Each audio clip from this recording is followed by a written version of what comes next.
නිවන් දකින්න තව එක chance එකක් තියෙනවා. මේක කන් යොමු කරගෙන අහන්න මොකද්ද මේ chance එක කියලා. පින්වතුනි බුදුරජාණන් වහන්සේ පිරිනිවන් පෑවට පස්සේ පරම්පරාවෙන් ඒ අරහත් පරපුර ඉවර වෙලා මේ ලෝකේ සත්වයා ධාතුන් වහන්සේලාට වඳින අවසාන දවසක් නැති වුණාට පස්සේ කියන්නේ ධාතුන් වහන්සේ නමකට වඳින අවසාන මිනිසයත් මැරුණාට පස්සේ මේ සියලු ධාතුන් වහන්සේලා එක තැනකට එකතු වෙනවා රුවන්වැලි මහ සෑයට. ලංකාවේ තියෙන ධාතුන් වහන්සේලා ඔක්කොම රුවන්වැලි සෑයට එකතු වෙනවා. එකතු වෙලා ඒ ධාතුන් වහන්සේලා ඉරිදීන් වඩිනවා නාගදීපේ හරහා දඹදිව වජිරාසනයට. දඹදිවට වඩින්නේ ලංකාවට නෙමෙයි. පව් කරව ගන්න එපා දන්න අයට කියන්න මේ හතර මහා පායයි කියලා. දඹදිවටයි වඩින්නේ ධාතුන් වහන්සේලා. වැඩලා ඒ ධාතුන් වහන්සේලා බුදු සිරුරේ තිබ්බ තැනම පිහිටනවා.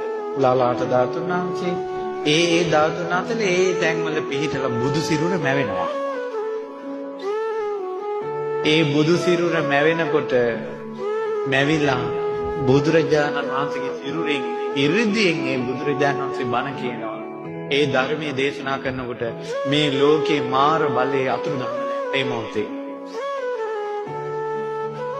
එතකොට ওই සිද්ධිය සියලු දෙවිවරු දකිනවා. භූමාන දෙවියන් දකිනවා මිනිසුන් දකින්නේ නැහැ.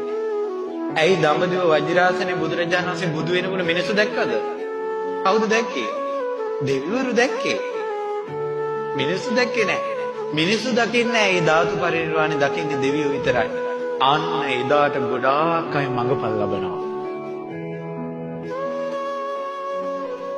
එදාට ගොඩාක් බුදු ගුණ හිත හිතා හිටපු අය, අනිත්‍ය සිහි කර කර හිටපු අය, බුද්ධ භූමියට වැඳ වැඳ හිටපු අය, සෑයට බෝධියට වැඳ වැඳ හිටපු අය, අවංකවම බුදුන් සරණ ගිය අය, අවංකවම ධර්මයේ සරණ ගිය අය, අවංකවම මේ සංඝයා සරණ ගිය අය, අවංකවම අඩුපාඩු හදාගෙන පන්සිල් රැකපු අයට එදාට ඒ chance එක ඒ තමයි අවසාන අවස්ථාව.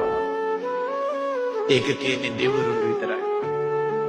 ඒකයි දිව්‍ය ලෝකයකට පැනගනිලා කියන්නේ මේක බොරුවක් නෙවෙයි. මේක බොරුවක් නෙවෙයි. මේ ඊට පස්සේ මේ මහා පොළොව ගව් 7ක් වැඩෙනකල් ආයෙ මෛත්‍රී බුදුරජාණන් වහන්සේ පහළ වෙන්නේ නැහැ. මේ පොළොව ගව් 7ක් වැඩෙන්න